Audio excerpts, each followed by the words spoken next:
अस्सलामु अलैकुम। Welcome to our channel the educational hub. जैसा कि आप लोगों को पता है कि हमने केमिस्ट्री का फ़र्स्ट टॉपिक स्टार्ट किया हुआ था, ब्रांचेस ऑफ केमिस्ट्री, तो हमने न्यूक्लियर केमिस्ट्री तक पढ़ लिया था। आज हम स्टार्ट करेंगे पॉलीमर केमिस्ट्री से। पॉलीमर केमिस्ट्री है क्या, सबसे पहले हम ये देखेंगे। तो ये है polymers are large molecules made by linking together a series of building blocks. कि पॉलीमर्स जो है वो बिल्डिंग ब्लॉक्स की सीरीज़ को आपस में हम लिंक कर देते हैं और लिंक करने से हमारे पास पॉलीमर्स बनते हैं। अब बिल्डिंग ब्लॉक्स क्या है? बिल्डिंग ब्लॉक्स हमारे पास लार्ज मोनोमर्स होते हैं, जिनको हम मॉलिक्यूल्स भी बोलते हैं। ये मोनोमर्स दूसरे मोनोमर के साथ केमिकल बॉन्ड बनाते हैं और इस केमिकल बॉन्ड के नतीजे में हमारे पास पॉलीमर्स बनते हैं। तो सिंपली पॉलीमर्स की डेफिनेशन हम यही लिखेंगे कि जो पॉलीमर्स हैं वो बिल्डिंग ब्लॉक्स की सीरीज़ होती हैं, वो आपस में लिंक होते हैं और लिंक होने से हमें पॉलीमर्स मिल जाते हैं। Polymers chemistry focus on the properties, structure and synthesis of polymers and macromolecules. अब यहाँ पे हमें वो ये बता रहे हैं कि जो पॉलीमर केमिस्ट्री है वो पॉलीमर्स और मैक्रोमोलिक्यूल्स की प्रॉपर्टीज, स्ट्रक्चर और सिंथेसिस के बारे में हमें बताती है। मैक्रोमोलिक्यूल्स क्या होते हैं? लार्ज मॉलिक्यूल्स होते हैं, कम्प्लेक्स मॉलिक्यूल होते हैं जो मोस्ट अबंडेंट पाए जाते हैं हमारी अर्थ पे। तो यहाँ पे ये बता रहे हैं कि पॉलीमर केमिस्ट्री पॉलीमर्स और मैक्रोमोलिक्यूल्स की प्रॉपर्टीज़ के बारे में बताती है कि उसकी क्या खसूसियात है पॉलीमर्स और मैक्रोमोलिक्यूल्स की, उनका स्ट्रक्चर किस टाइप का है और वो किस तरह से सिंथेसाइज हो रहे हैं। Many materials present in the living organisms including protein, cellulose and nucleic acid are naturally occurring polymers. यहाँ पे हमें वो बता रहे हैं कि बहुत से पॉलीमर्स ऐसे हैं जो हमारे लिविंग ऑर्गेनिजम्स की बॉडी में प्रेजेंट होते हैं, जो नेचुरली अकरिंग होती हैं। नेचुरली अकरिंग मीन कुदरती तौर पर अल्लाह की तरफ से हमें जो पॉलीमर्स दिए गए, ये हमारे पास नेचुरली अकरिंग पॉलीमर्स होते हैं जो लिविंग ऑर्गेनिजम्स में प्रेजेंट होते हैं। और नेचुरली अकरिंग पॉलीमर्स में हमारे पास पहले नंबर पे प्रोटीन्स आ जाती हैं। प्रोटीन्स होती हैं वो अमाइनो एसिड से बनी होती हैं। सेलुलोज आ जाते हैं एंड न्यूक्लिक एसिड। सेलुलोज हमारे पास कम्प्लेक्स कार्बोहाइड्रेट्स होते हैं और न्यूक्लिक एसिड में हम डीएनए और आरएनए को स्टडी करते हैं। तो यहाँ पे वो ये कह रहे हैं कि लिविंग ऑर्गेनिज्म में बहुत से पॉलीमर मटेरियल्स प्रेजेंट होते हैं जो कि नेचुरली अकरिंग होते हैं, कुदरती तौर पर पाए जाते हैं। और वो कौन कौन से पॉलीमर्स हैं? Protein, cellulose and nucleic acid हो गए। इनको भी हम पॉलीमर केमिस्ट्री में स्टडी करते हैं। उसके बाद है हमारे पास जियो केमिस्ट्री। तो जियो से हमें पता है अर्थ, और केमिस्ट्री, जियो केमिस्ट्री में फिर हम ज़मीन के बारे में, हमारी अर्थ के बारे में स्टडी करेंगे। तो इसकी अगर हम डेफिनेशन ये है कि the study of chemical composition of earth, के अर्थ की केमिकल कंपोजिशन के बारे में स्टडी करना, एंड इट्स सोर्सेज और उसके ज़राए and minerals is called geochemistry. कि हमारी ज़मीन की केमिकल कंपोजिशन के बारे में, उसके सोर्सेज और मिनरल्स के बारे में जो स्टडी होती है वो जियो केमिस्ट्री कहलाती है। Apart from its use in minerals exploration, Jio chemistry का कुछ पार्ट हम मिनरल एक्सप्लोरेशन में यूज़ करते हैं।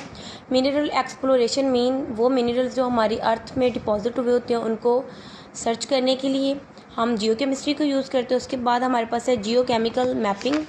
जियो केमिकल मैपिंग क्या होता है कि ज़मीन का केमिकल तौर पर कीमियाई मुतालिया। तो वो ये कह रहे हैं कि हम जियो केमिस्ट्री को केमिकल एक्सप्लोरेशन और जियो केमिकल मैपिंग में यूज़ करते हैं। उसके अलावा today has application in environmental monitoring, forestry and medical research. यहाँ पे कुछ जियो केमिस्ट्री के हमें एप्लीकेशंस दे दी है कि वो इन्वायरमेंटल मॉनिटरिंग में हम जियो केमिस्ट्री को यूज़ करते हैं, forestry and medical research. Forestry क्या होता है? फॉरेस्ट वगैरह में, जंगलात में, कि हमने अपने फॉरेस्ट को किस तरह मैनेज करना है, अगर फॉरेस्ट में जिंदगी तो इसको किस तरह करना है, ये हम केमिस्ट्री की मदद से स्टडी करते हैं और देखते हैं। एंड मेडिकल रिसर्च में हम ये करते हैं कि हमारी बॉडी में अगर कोई डिज़ीज़ वगैरह हो गई है तो हमने उस डिज़ीज़ को सर्च करना, फिर उसकी ट्रीटमेंट वगैरह ढूंढना। तो ये सारा कुछ जियो केमिस्ट्री की मदद से पॉसिबल होता है। नेक्स्ट हमारे पास ब्रांच है मेडिसाइनल केमिस्ट्री। मेडिसाइनल केमिस्ट्री, मेडिसाइनल से हमें पता चल रहा है कि इसमें हम मेडिसिन वगैरह के बारे में डिस्कस करेंगे, किस तरह हमने मेडिसिन को सिंथेसाइज करना है, मेडिसिन का स्ट्रक्चर क्या होता है और किस तरह उनकी प्रॉपर्टीज़ वगैरह के बारे में जो भी हमने डिस्कस करना है वो हम मेडिसाइनल केमिस्ट्री में डिस्कस करते हैं। तो अगर इसकी हम डेफिनेशन देखें तो in this branch of chemistry, chemistry की शाख में द केमिस्ट कीमिया then tries to design and synthesize medicine और drugs which are beneficial for mankind. अब ये केमिस्ट्री की वो ब्रांच है जिनमें केमिस्ट जो है वो इस चीज़ को कोशिश करते हैं कि वो ड्रग्स और मेडिसिन्स को डिज़ाइन करें, सिंथेसाइज़ करें, उनको बनाएं जो ह्यूमन इंसानों के लिए, मेन काइंड इंसानियत के लिए फ़ायदा मंद होती हैं। तो ये केमिस्ट्री की वो ब्रांच है जिसमें जो केमिस्ट होते हैं वो डिफरेंट मेडिसिन और ड्रग्स को डिज़ाइन करते हैं, सिंथेसाइज़ करते हैं, जो कि हमारी बॉडी के लिए, तमाम इंसानियत के लिए फ़ायदा मंद होती हैं। इट इंक्लूड्स, इसमें शामिल है द डिस्कवरी किसी नई मेडिसिन या ड्रग को दरियाफ़्त करना, डिलीवरी उसको हमारी बॉडी में जहाँ भी पहुँचाना है, जहाँ पे हमें कोई डिज़ीज़ वगैरह है वहाँ तक डिलीवर करना है।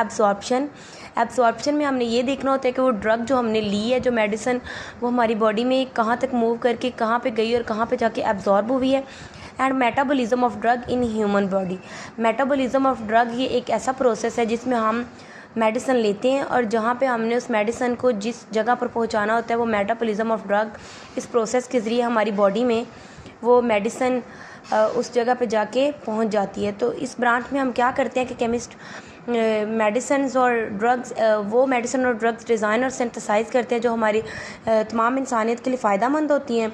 और इसमें क्या क्या शामिल होता है कि पहले हम ड्रग को डिस्कवर करते हैं, फिर हम जो हमें डिज़ीज़ होती है और जिस जगह पर डिज़ीज़ होती है हम ड्रग या मेडिसिन को उस जगह पर डिलीवर करते हैं, फिर हम देखते हैं कि ये मेडिसिन कहाँ तक मूव करके गई और लास्ट पे हम फिर मेटाबॉलिज्म ऑफ ड्रग की मदद से वो मेडिसिन उसकी मेन जगह पर पहुंचा देते हैं। नेक्स्ट ब्रांच है हमारे पास एस्ट्रोकेमिस्ट्री। एस्ट्रोकेमिस्ट्री नेम से हमें पता चल रहा है कि ये स्टडी ऑफ यूनिवर्स है। इसमें हम स्पेस और यूनिवर्स के बारे में स्टडी करती है। इसकी अगर हम डेफिनेशन देखें तो हमारे पास कुछ यूँ है कि it is study of molecules, ये उन मॉलिक्यूल्स की स्टडी है, एंड आयंस, और वो ions recurring in space. Recurring in space का मतलब होता है स्पेस में बार बार चलने वाले। एंड इंटरस्टेलर स्पेस हम उनको बोलते हैं स्पेस बिटवीन स्टार्स।